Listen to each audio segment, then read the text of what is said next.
लेकिन बात अब ज़रा करते हैं हुकूमती इदारों की कारकर्दगी की, और बात उस दस्तकारी के शोबे की जिस पर जम्मू कश्मीर बहुत हद तक बरसों तक इन्हिसार करता रहा, और एक वक्त में रीढ़ की हड्डी इकॉनमी के पर्सपेक्टिव से इसको माना जाता था। लेकिन आज अगर आप कश्मीर के अंदर जो हैंडलूम प्रोडक्ट्स हैं, जो दस्तकारी के जो मसनूआत हैं, उनकी अगर आप बरामदात देखेंगे, इंपोर्ट एक्सपोर्ट की जहाँ तक बात है, तो बहुत फ़र्क महसूस किया जाएगा। और ये 4-5 बरसों के आदादोशुमार नहीं है। गुज़श्ता दिनों भी हमने आपके सामने एक रिपोर्ट रखी थी कि बरामदात में कमी आई है। इस बार जो बरामदात पर मबनी दस्तकारी है, जो जम्मू कश्मीर के अंदर जो हैंडीक्राफ्ट का जो एक्सपोर्ट है, वो बुरी तरह मुतासिर हुआ है, जिसके बायस माली साल यानी जो फाइनेंशियल ईयर चल रहा है 2025 और 26 के दरमियान जो प्रोडक्ट्स थे हैंडीक्राफ्ट की, उनकी बरामदात तकरीबन 817.39 करोड़ रुपए तक महदूद रही, जो कन्फ्लिक्ट से पहले की हालत थी, या जम्मू कश्मीर में जब पुरतनाव सूरत हाल रही या हालात ख़राब रहे, तब के जो नंबर्स हैं और आज के हैं, कोई ज़्यादा फ़र्क आपको नज़र नहीं आएगा। Directorate of handicrafts and handloom export promotion के आदादोशुमार को, जो हुकूमत के आदादोशुमार हैं, इनके मुताबिक अगरचे एक्सपोर्ट पिछले साल 2024 और 25 में 733.59 करोड़ रुपए के मुकाबले बेहतर हुए, लेकिन अब ये भी माली साल 2023-24 के तकरीबन 1162.29 करोड़ रुपए के रिकॉर्ड से 30% कम है, जो पिछले साल का था। और वेस्ट एशिया के अंदर जो हालात रहे, वो भी एक असर बताया जा रहा। फिर सियासी कशीदगी से पहले जो अहदाफ हासिल किए गए थे, उस तक भी इंतजामी के मुताबिक नहीं पहुंचा जा सका है। साथ साथ मुख्तलिफ जो दस्तकारी के शोबे हैं, डिफरेंट प्रोडक्ट्स हैं, उसकी कारकर्दगी भी इस बार मिली जुली रही है। कश्मीर के अंदर शॉल्स हैं, रुमाल्स वगैरह हैं, इनकी बरामदात में नुमाया इजाफा देखा गया है, और 305.52 करोड़ रुपए से बढ़कर ये 588.23 करोड़ रुपए तक पहुंच गई है। तो दूसरी जानिब जो रिवायती दस्तकारी के जो शोबे हैं, उनमें भी आप देखेंगे नुमाया गिरावट रिकॉर्ड की गई है। कश्मीर के अंदर जो कालीनें, जिनकी जो एक्सपोर्ट होता है कालीनों का, वो भी तकरीबन 123.31 करोड़ रुपए रह गई हैं, जबकि पेपर माशी की जो मसनूआत हैं, जो प्रोडक्ट्स हैं, उनकी बरामदात भी महज 6.31 करोड़ रुपए तक महदूद रही हैं।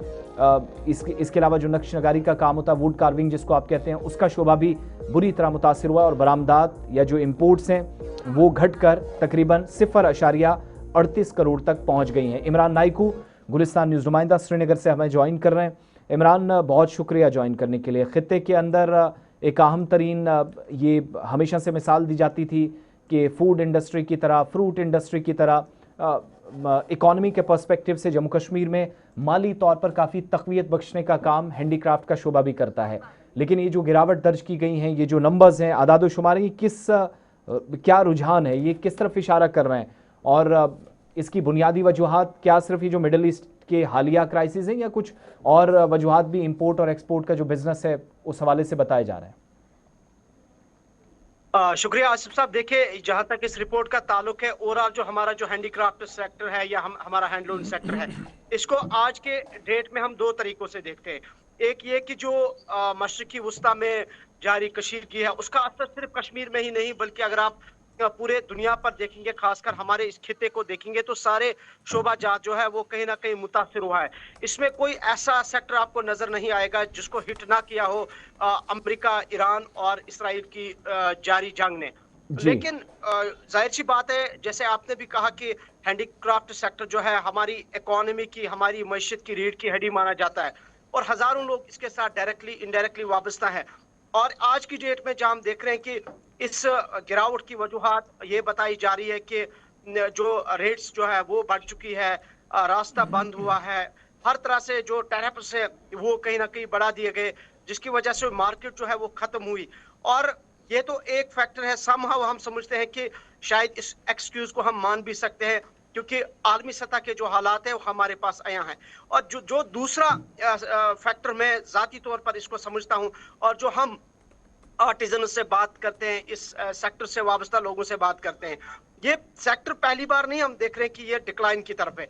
अगर आप इस सेक्टर को पिछले 20 सालों के साथ कंपेयर करेंगे, तो आप देखेंगे over the period of time, चाहे वो हमारा वुड कार्विंग हो, वो हमारी पेपर माशी हो, वो हमारा कालीन बाफी हो, वो हमारा शाल बाफी हो, जो भी हमारा हैंडलूम और हैंडीक्राफ्ट सेक्टर के साथ ये जो मुख्तलिफ हमारे दस्तकारी है, ये कहीं ना कहीं और जवाल पर है।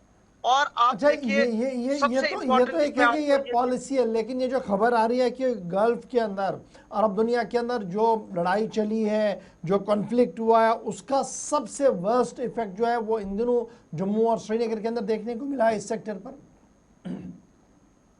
बिल्कुल, जैसे मैंने अभी कहा कि ये सिर्फ हमारा सेक्टर ही नहीं है, हमारा हैंडीक्राफ्ट हैंडलूम सेक्टर।